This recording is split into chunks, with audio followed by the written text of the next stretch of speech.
آج کل کے چھوکرے الگ رہنے کا بڑا شوق، ماں باپ کو چھوڑنے کا بڑا شوق، بیوی کو پارک میں لے کے گھومنے کا شوق ہے۔ ماں باپ کو کبھی پارک میں لے گئے؟ میں یہ نہیں کہتا بیوی کو پارکوں میں نہ لے جاؤ، میں وہ آدمی نہیں ہوں، لیکن اتنا ضرور کہتا ہوں پردے کی پابندی کے ساتھ کوئی لے جاتا ہے، شریعت کی پابندی لے جائے، لیکن آپ سے پوچھتا ہوں کبھی ماں باپ کو بھی لے گئے؟ بیوی کی برتھ ڈے مناتے ہو، کبھی ماں باپ کی بھی منائی؟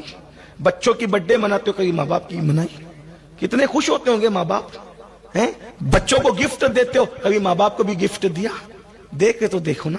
اور ایک بات یاد رکھنا، کسی کی دعا ہمارے حق میں اتنی مؤثر نہیں ہے جتنی ماں باپ کی ہے۔ لوگ ہم لوگوں کے پیچھے دوڑتے ہیں، اگر پاگل ہوئے ہو ہاتھ ملانے کے لیے دوڑتے، اچھی بات ہے، محبت ہے، سادات ہے، علماء دوڑ رہے ہو، لیکن ہم بھی اگر آپ کے لیے دعا کریں نا، اللہ اللہ ہے، چاہے قبول کرے چاہے رد کر دے، لیکن جب ماں باپ دعا کرتے ہیں اللہ ان کی دعا رد نہیں کرتا۔ ماں باپ کی دعا کو نبی کی دعا کا درجہ دے دیا گیا۔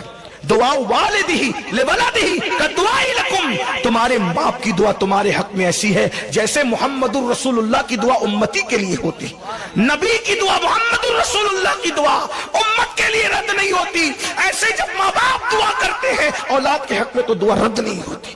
سب کی محبتوں میں ریاکاری ہو سکتی ہے، ماں باپ کی محبتوں میں کبھی ریاکاری نہیں ہو سکتی۔ لوگ جب دلی جاتے ہیں، ممبئی جاتے ہیں، دبئی جاتے ہیں، ادھر ادھر کام کرنے کے لیے جاتے ہیں، مہینوں ہو جاتے ہیں، ماں باپ کو فون بھی نہیں کرتے۔ میں یو پی، بہار، بنگال جاتا ہوں، روتے ہوئے ماں باپ آتے ہیں۔ گجرات میں بھی ہمارا بیٹا نہیں پوچھتا، بہو نے کہہ دیا ہے ماں کو نکال دو، گھر سے نکال دیا۔ میں یہ نہیں کہتا کہ بیوی کی بات نہ مانو، لیکن اگر بیوی ماں باپ سے دور کرے، کروڑوں لوگوں کو چھوڑ دو، ماں باپ کو نہ چھوڑو۔ ہر نعمت مل سکتی ہے، ماں باپ اگر کھو جائے تو ماں باپ نہیں ملتے۔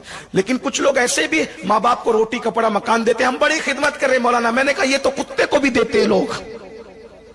روٹی کپڑا مکان دینا صرف خدمت نہیں ہے، ماں باپ کو ایسے رکھو جیسے بادشاہ کو رکھا جاتا ہے۔ واہ واہ واہ واہ واہ واہ، یہ دنیا ہے تمہاری، دنیا ترقی یافتہ دنیا، اس میں کتوں کو بستر میں لے کے سو رہے ہو اور ماں باپ کو دروازوں پہ بٹھا رہے ہو، یہ ترقی ہے؟ کون سی ترقی ہے؟ کوئی ترقی، لعنت ہے ایسی ترقی پر۔ بلیوں کے منہ چوم رہے ہو، کبھی ماں باپ کا بھی منہ چوما؟ بلی اور کتوں کے منہ چومنے والوں قبر میں اللہ کو جواب کیا دو گا؟ اگر منہ پیشانی چومنا ہے تو ماں باپ کو چوم، ان کو چومنا جنت چومنے کے برابر ہے، ان کو چومنا کعبے کا دروازہ چومنے کے برابر ہے۔ حضرت سیدنا ابو اسحاق کو کسی نے خواب میں دیکھا کہ ان کی داڑھی یاقوت اور جواہرات سے سجی ہوئی ہے، تو ان کے مرید نے کہا جب آپ کی داڑھی یاقوت اور جواہرات سے سجی ہوئی ہے، کہا تو نے سچ کہا، رات کو میں نے ماں کے قدم چومے تھے، اسی کی برکت ہے کہ خدا نے میری داڑھی کو یاقوت اور جواہرات سے سجا دیا۔